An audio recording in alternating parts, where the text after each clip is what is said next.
en début de semaine dans la capitale. On en vient à cette affaire qui inquiète au Togo. Le célèbre rappeur Amron a été arrêté en début de semaine dans la capitale togolaise.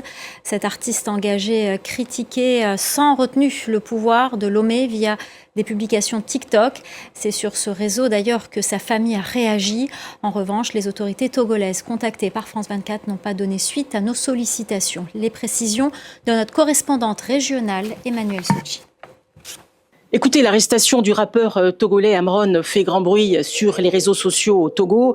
Depuis plusieurs semaines, il dénonçait sans filtre la mauvaise gouvernance et l'accaparement des richesses par une minorité, selon ces vidéos qu'on a consultées. Il est même allé jusqu'à interpeller directement Fornia Simbé. Alors, Amron a été arrêté le 26 mai chez lui par plusieurs dizaines d'hommes, c'était le soir, devant ses enfants et sa mère.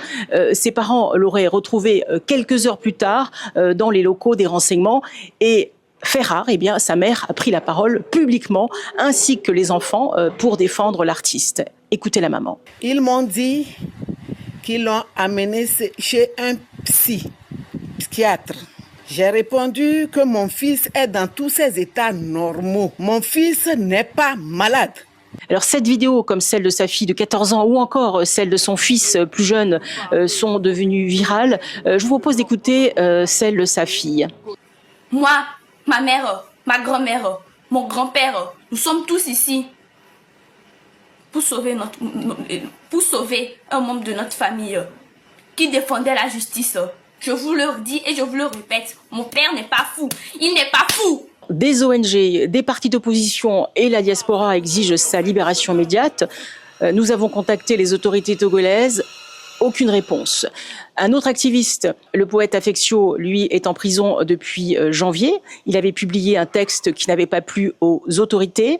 Et pour rappel, eh bien, depuis début mai, le Togo est passé à la Ve République, un régime parlementaire sans élection présidentielle directe. Fornia Simbé concentre tous les pouvoirs.